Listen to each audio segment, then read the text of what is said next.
नमस्कार, संवाद पर आपका स्वागत है। मैं हूं चेतना शर्मा आपके साथ। आज बेहद खास खबर लेकर आए हैं आपके लिए। क्या आपने कभी सोचा है कि एक वायुसेना का स्क्वाड्रन लीडर जिसने आसमान में लड़ाकू विमान उड़ाए हो, वो अचानक से राजनीति के मैदान में क्यों उतर जाता है? क्या आप ये जानते हैं कि एक चिट्ठी ने भारत की राजनीति की दिशा बदल दी थी?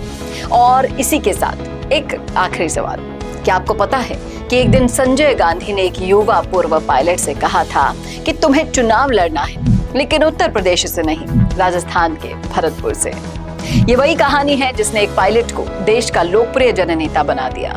ये कहानी है राजेश पायलट की, उनके साहस, संघर्ष और उस राजनीतिक सफर की जिसकी शुरुआत एक चिट्ठी से हुई थी। भारतीय राजनीति में कई नेताओं का उदय पारंपरिक राजनीतिक परिवारों से हुआ है, लेकिन कुछ ऐसे भी नेता हुए जिन्होंने अपने दम पर जनता के बीच पहचान बनाई थी। राजेश पायलट उन्हीं नेताओं में से एक थे। उनका जीवन इस बात का उदाहरण है कि यदि इरादे मजबूत हों तो कोई भी व्यक्ति किसी भी क्षेत्र में नई ऊंचाइयां छू सकता है। राजेश पायलट का मूल नाम राजेश्वर प्रसाद पिथोड़ी था।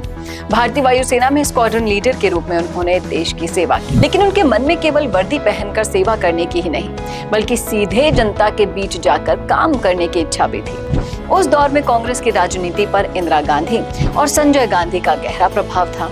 राजेश्वर प्रसाद ने जब राजनीति में आने का मन बनाया तो उन्होंने सीधे इंदिरा गांधी से मुलाकात की।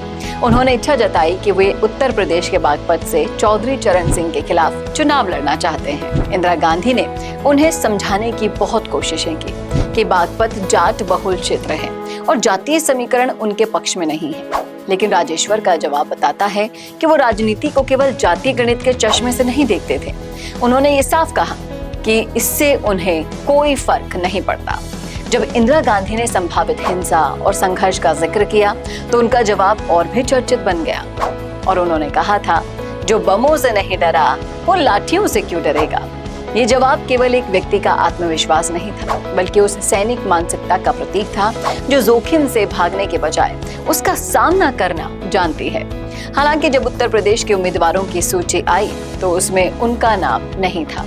ये किसी भी नए राजनीतिक कार्यकर्ता के लिए बड़ा झटका हो सकता था, लेकिन यहीं से उनके धैर्य और संघर्ष की असली परीक्षा शुरू हो गई थी। दिल्ली हवाई अड्डे पर इंदिरा गांधी से हुई छोटी सी मुलाकात और उनकी रहस्यमयी मुस्कान ने राजेश पायलट को उम्मीद बनाए रखने की प्रेरणा दी थी। राजनीति में अक्सर संकेत शब्दों से ज्यादा महत्वपूर्ण होते हैं और शायद ये मुस्कान भी ऐसा ही एक संकेत थी। इसके बाद घटनाक्रम ने अचानक एक नया मोड़ लिया। संजय गांधी के कार्यालय से बुलावा आया। मुलाकात के दौरान संजय गांधी ने उन्हें एक ऐसा पत्र सौंपा और कहा कि उन्हें उत्तर प्रदेश नहीं बल्कि राजस्थान के भरतपुर से चुनाव लड़ना है। ये निर्णय केवल एक सीट बदलने का मामला नहीं था, ये कांग्रेस नेतृत्व द्वारा एक नए चेहरे पर जताया गया विश्वास था। भरतपुर उस समय राजनीतिक रूप से बहुत ही ज्यादा महत्वपूर्ण क्षेत्र था और वहां से चुनाव लड़ना एक बड़ी जिम्मेदारी मानी जाती थी।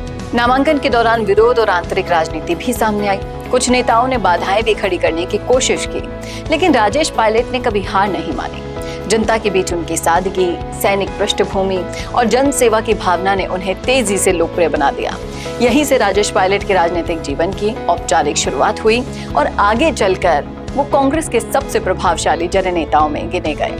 उनकी पहचान केवल एक राजनेता की नहीं बल्कि जमीन से जुड़े ऐसे नेता की बनी जिसने गांव, किसान, जवान और आम लोगों की आवाज को राष्ट्रीय राजनीति तक पहुंचाया। और राजेश पायलट की कहानी भारतीय राजनीति में अवसर, संघर्ष और नेतृत्व की कहानी है।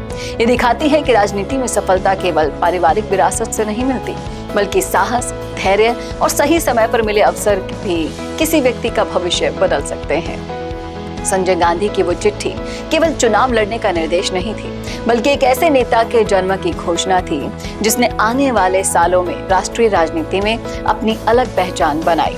और शायद यही वजह है कि आज भी जब राजेश पायलट का नाम लिया जाता है तो लोगों को एक ऐसे नेता की याद आती है जिसने वायुसेना की उड़ानों से लेकर जनता के दिलों तक का सफर अपने दम पर तय किया। और हाल ही में उनके जो मूर्ति का अनावरण हुआ, इसीलिए पूरा भरतपुर उमड़ पड़ा था। लोग कह रहे हैं कि ये भीड़ तो सिर्फ दिखावटी भीड़ थी। पायलट का करौली में कोई जनाधार नहीं है। लेकिन पायलट का करौली में जनाधार क्यों और कैसे हो सकता है, उसके पीछे की क्या कहानी हो सकती है, उसी का जवाब इस वीडियो में है। क्या कहेंगे आप? रखिएगा राय जरूर कमेंट बॉक्स में। कैसा लगा वीडियो बताना ना भूलेगा, और ऐसे वीडियोस के लिए देखते रहिए संवाद भारत का, भारत के लिए। नमस्कार। क्या आप भी बनना चाहते हैं अपने जिले की आवाज? क्या आपके अंदर है सच दिखाने का जुनून? क्या आप भी रखते हैं समाज को आईना दिखाने का हौसला? तो संवाद न्यूज आपके लिए लाया है एक बहुत बड़ा मौका। जी हाँ, अगर आप भी बनना चाहते हैं अपने जिले की आवाज और कमाना चाहते हैं पत्रकारिता की दुनिया में अपना खुद का नाम, तो जुड़िए संवाद न्यूज से, जहां 4.5 लाख सब्सक्राइबर से भी ज्यादा का हमारा परिवार है और 10 करोड़ से भी ज्यादा व्यूज है। तो सोच कर रहे हैं, नीचे दिए गए नंबर्स पर आज ही कॉन्टैक्ट करें।